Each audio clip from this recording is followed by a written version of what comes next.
Hello, bienvenue à toi dans ce premier épisode de ta série préférée, les mythes à nu. Aujourd'hui, on va mettre à nu cette idée assez répandue selon laquelle pratiquer la pleine conscience nécessiterait de vivre une vie minimaliste.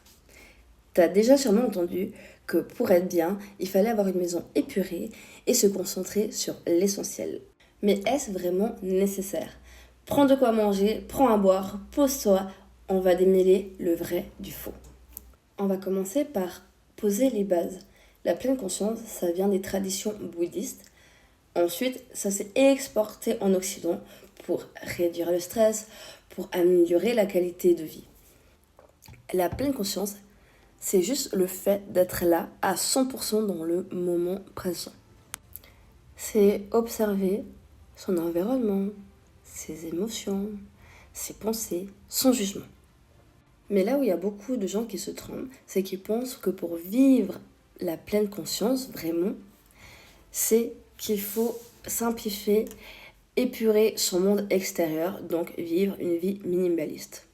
Donc on va voir pourquoi cette idée, elle est là, d'où elle vient, d'où viennent ces croyances. Maintenant que tu sais qu'est-ce que c'est la pleine conscience, on va regarder qu'est-ce que c'est le minimalisme et tu verras, tu vas vite comprendre pourquoi il y a confusion entre les deux. Le minimalisme, c'est une philosophie de vie qui consiste à réduire les possessions matérielles pour se concentrer sur ce qui est vraiment important. Le minimalisme, il est associé à une tranquillité d'esprit, un esprit beaucoup plus clair et à une meilleure connexion avec soi-même. Alors évidemment, il y a certains minimalistes qui pratiquent la pleine conscience. L'un n'empêche pas l'autre. Mais ce n'est pas obligatoire d'être minimaliste pour pratiquer la pleine conscience. Donc pour résumer, la pleine conscience, c'est vivre l'instant présent, être conscient de ce qu'on fait là maintenant. Donc c'est une pratique intérieure. Et le minimalisme, c'est les sentiments qu'on a par rapport aux objets, le lien qu'on a par rapport aux objets. Donc c'est plus une pratique extérieure. On peut très bien pratiquer la pleine conscience en ayant une maison minimaliste. Et on peut aussi pratiquer la pleine conscience quand on a une maison remplie d'objets, de choses en toutes sortes. Prenons des exemples concrets. Tu peux pratiquer la pleine conscience simplement en allant au magasin, en cuisinant, en étant au travail, même en étant à une fête. L'important, c'est pas trop ce qui t'entoure, c'est vraiment là, maintenant. Comment tu te sens? Quelles sont les émotions que tu ressens? C'est vraiment ça. C'est être conscient qu'on est là à 100% dans l'instant présent. Tu peux même le faire en marchant. Donc tu peux autant bien le faire quand il y a plein de monde autour de toi. Autant tu peux le faire quand tu es tout seul dans la forêt.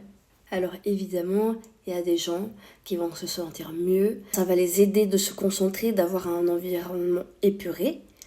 Mais c'est pas une condition, c'est pas une obligation. Et autant, t'as des personnes quand c'est rempli, elles se sentent bien, c'est une source de joie.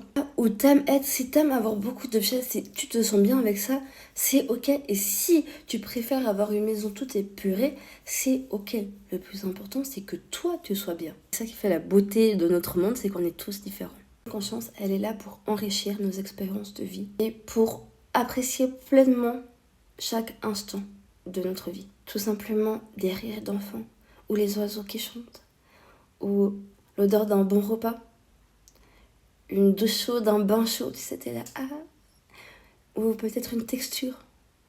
Tu peux vraiment pratiquer la pleine conscience dans n'importe quel environnement. C'est toi qui décides. En résumé, pour pratiquer la pleine conscience, il n'est pas obligatoire de vivre une vie minimaliste. Rappelle-toi, la pleine conscience, c'est être à 100% dans l'instant présent, sans jugement. Le minimalisme, ça peut aider certaines personnes à se concentrer et à se sentir mieux, mais ce n'est pas une obligation. Si tu as aimé cette vidéo, je te laisse liker, partager, t'abonner. Active la petite cloche, comme ça tu seras au courant quand le prochain épisode y sortira. Si toi aussi, t'aimerais qu'on mette à nu un nouveau mythe autour de la spiritualité ou du développement personnel, je te laisse mettre en commentaire. En tout cas, je te remercie d'avoir regardé cet épisode et je te dis à bientôt.